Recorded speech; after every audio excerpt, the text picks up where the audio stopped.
Berdasarkan survei studi status gizi Indonesia tahun ini 2021, angka kasus stunting Kaltara masih di angka 27,5%. Hal ini dinilai masih tinggi dan diperlukan upaya untuk menekan kasus tersebut.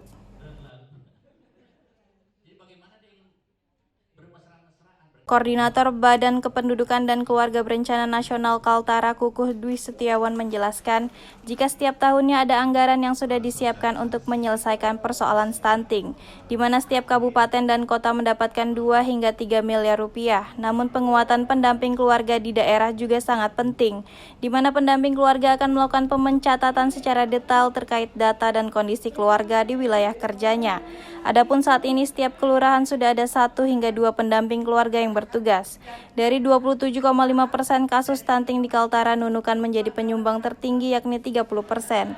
Di posisi kedua yaitu Tarakan 25,9%, lalu Malinau 24,2%, Bulungan 22,9%, dan terakhir Tanah Tidung 22,8%. Itu disalurkan melalui BUKB.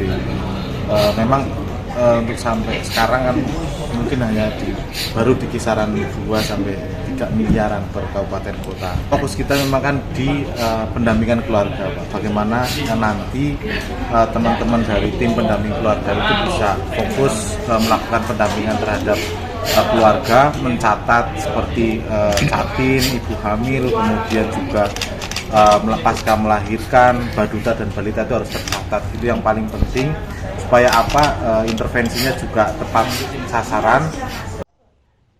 Anggota Komisi 9 Alifuddin menjelaskan penuntasan stunting saat ini tidak hanya menjadi tanggung jawab dari BKKBN, namun semua kementerian dan lembaga, terlebih Kasat Jenderal TNI Dudung Abdurrahman terlibat dengan menjadi Duta Bapak Asuh Stunting Indonesia.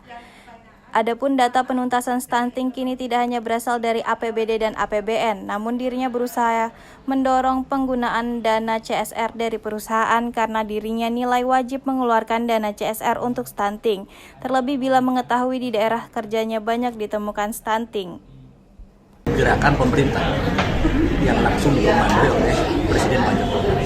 Tentu sangat intens dengan peningkatan sumber daya manusia, sebab dengan generasi yang sehat, kuat ya, insya Allah 2045 ya, Indonesia 100 tahun kita menjadi generasi yang sangat kuat.